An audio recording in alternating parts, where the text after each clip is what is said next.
had this team ranked number 2 headed into the year, and really, there's no reason to move it except moving up one spot to the top spot in my rankings. Looking up and down this lineup, can't find a weakness other than maybe Baker being injured, but in steps QB1, Justin Fields. I'm sure this is Lieber's ride or die. Even if he fails, you can find a QB on the waiver wire. Really, nothing else to say on this team. This organization was feeling a little cocky after the stars aligned for the last 4 games or so. So to no one's surprise, it received a well-deserved beatdown this week. But with that being said, I think Tony and the rest of the organization will take this as a wake-up call. And really, no reason to punish it for that loss. Still looking at this team have a lot of confidence.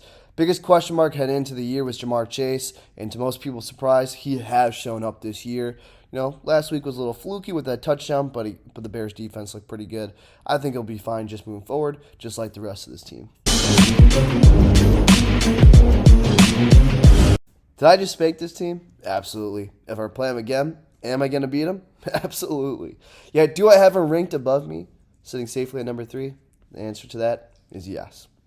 Reason being, well, 1, for some credibility with these power rankings, but 2, when it comes to safety and dependability, this team is filled with that. From Russell Wilson to Nick Chubb, Devontae Adams, CeeDee Lamb, these are guys that really aren't that volatile, that are never going to lay a goose egg, and are always going to be dependable week in and week out. Doesn't mean he's going to lose to some teams that put up 150. Yeah, but he's going to come away with enough wins to make it to the playoffs and be someone that you don't want to mess with. This owner has spent the last 24 hours jerking off to his own team. The rest of us have been hiding our children and wives from the sight of it.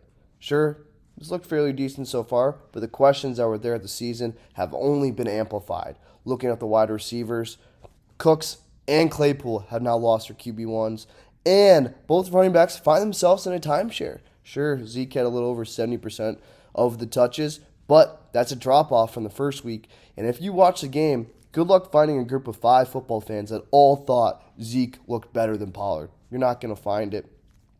And I keep adding in, I've never been this confident in an injury prediction. Austin Eckler will be injured by week 6. So I'm not going to lower it too far because of all these question marks that have come up, but I can't keep it in the top 3 because of what's coming on the horizon. Easily can make a case that I should put this team higher with Cooper Kupp and Tyler Lockett, the top 2 receivers in fantasy, both on this team, adding the fact that they have Keenan Allen, and you put together the best trio in fantasy right now.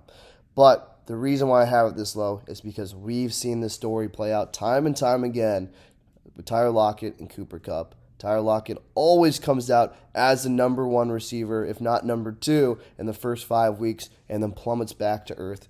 Cooper Kupp, we've even seen this before. 1 year was because of injury. 1 year is just because things came back to the earth. And I think that's going to happen here. I could be wrong, and if it plays out for another couple weeks, this team is definitely going to find itself in the top 2. But I need to see it play out a little bit longer before I raise my expectations. 2 pretty solid weeks, but in week 1 I lost a team that really doesn't look that great. So punishing myself by putting myself in the middle of the pack here at number 6. Usually after a win, a team will celebrate. I think things are going to be different for this squad this week. With its team captain showing yet again for the 2nd week in a row, it might not be the fantasy star that it has been of years past. Then we have A.J. Brown realizing what life is like with another stud receiver on the other side of the field, and being part of a team that attempts to come back by feeding its workhorse running back, something we've never really seen before in recent years. Add in Deontay Johnson's injury, one of the more consistent glue guys on this team, and there's a lot to be fearful for.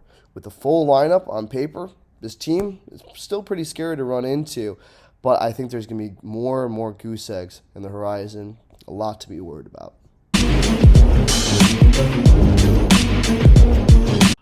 Heading into the year, I had this team ranked number 1 because of its running backs. And funny enough, that's the exact reason why I now have it in the back half of the rankings. Starting with Clyde Edwards-Helaire. Yikes. This man is inefficient. And Patrick Mahomes is just way too good to really ever check it down. Then we have Najee Harris. This guy was supposed to be the young stud. Oof. He's looking slow. He's looking like he's stuck to the ground. Had a nice stiff arm, but really not looking good on a really bad offense. Then you add in DeAndre Swift, who actually looks really good. The only issue is his backup, Jamal Williams, also looks good, stealing a lot of touches. The receivers on this team, really good duo, of course, like Herbert. But in fantasy, if you got questionable running backs, you're not going to make it far.